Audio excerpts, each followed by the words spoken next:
Salut à tous, c'est Simon le Magnifique, votre griot d'Afrique, avec une nouvelle dose d'informations un peu folle. Tenez-vous bien sur place car ça va chauffer.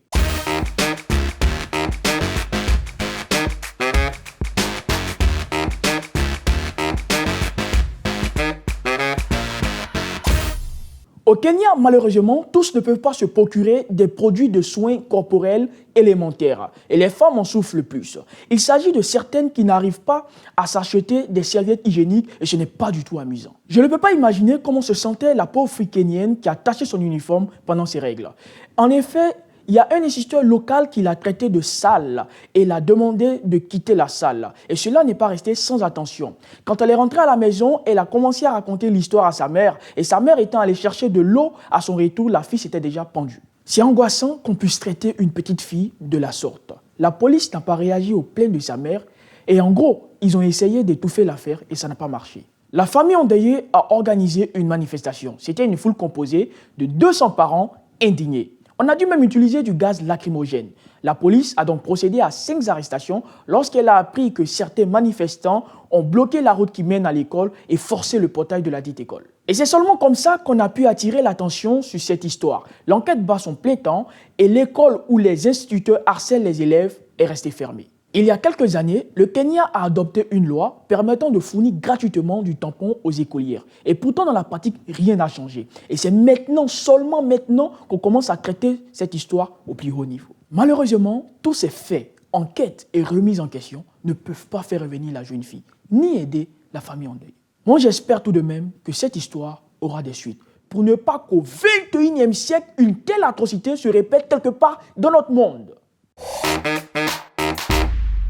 Et je vous parlerai encore du Kenya qui commence à se civiliser. Savez-vous ce qui représente le plus grand danger pendant les vols en avion selon les législateurs kenyans? Les passagers! Pas tous bien sûr, mais ceux seulement qui ont l'audace de péter pendant les vols en avion. Liliane Achengogo, députée de la circonscription d'Irangwe, a sérieusement déclaré lors du Parlement que les passagers qui lâchent des vents lors des vols menacent la sécurité des autres voyageurs. Le député a donc décidé de proposer ses services pour l'élaboration d'une loi contre les pétards. Malgré le surréalisme de la situation, je comprends ces dames et je la soutiens, car ce n'est pas rare que des bagarres se déclenchent à cause des pets. Je suis curieux de savoir comment ils vont lutter contre les canailles. On ne va pas les boucher les culs, j'espère. Ou les contrôler avec un appareil spécial outre les contrôles ordinaires. Par ailleurs, il y a une autre initiative de notre député qui est dégoûté et que j'apprécie. C'est-à-dire que nous devons avoir à bord un système de nourriture et de médicaments capable de réduire le niveau de gaz que nous pouvons dégager lors d'un vol. Et cette pratique devait être mentionnée dans la loi. Eh bien, vous vous souvenez de la nouvelle sur le paludisme qui était pour moi une idée géniale pour blanchir de l'argent. Eh bien, ces auteurs ne sont pas les premiers à essayer de profiter de la médecine. L'ex-ministre de la Santé en RDC serait le âme sœur, j'imagine. Oli Lunga est accusé de détournement de quelques 4,3 millions de dollars alloués à la lutte contre l'Ebola. Le plus adorable, c'est que ce fonctionnaire essaie de se défendre en disant qu'une partie de cet argent a été dépensée après sa démission. Je pense plutôt qu'il regrette de ne pas pouvoir profiter de ce morceau. Son excuse allait étrange. Oh, excusez-moi, j'ai eu le temps de foutre en l'air 2 millions de dollars et ce n'est pas de ma faute. Des généticiens sud-africains ont élaboré un soi-disant sérum de correction génétique permettant aux parents africains d'avoir des enfants blancs.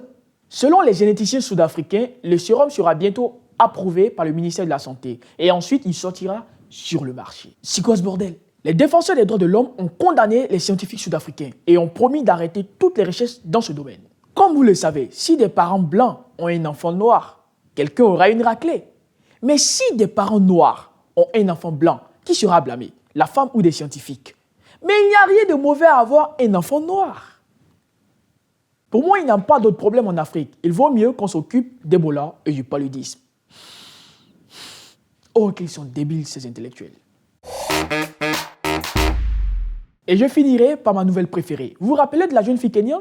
D'après la loi mondiale, une autre fille kenyane a pu changer l'histoire du monde. Grâce à cette écolière de 15 ans, le rastafarisme a reçu un statut de religion officielle aux côtés du christianisme, de l'islam et du bouddhisme. L'histoire a d'abord mal commencé. Les enseignants et le directeur à Nairobi ont d'abord interdit à cette fille de venir à l'école à cause de ses drogues. Le père de la jeune fille a porté plainte et il a réussi à prouver devant les tribunaux que les drogues de sa fille sont un moyen pour elle de pratiquer sa religion et ce n'est donc pas juste de lui couper les cheveux. Et enfin, le Kenya a reconnu le rastafarisme comme religion.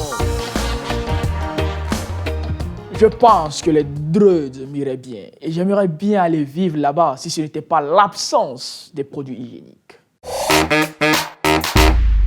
D'ailleurs, nous allons tous déjà un jour. Eh bien, likez la vidéo, abonnez-vous à la page et bien sûr, attendez une nouvelle dose de nouvelles pour la semaine prochaine. Bon, je pars rapidement vérifier les repas dans les avions kenyans. À tout de suite, bye.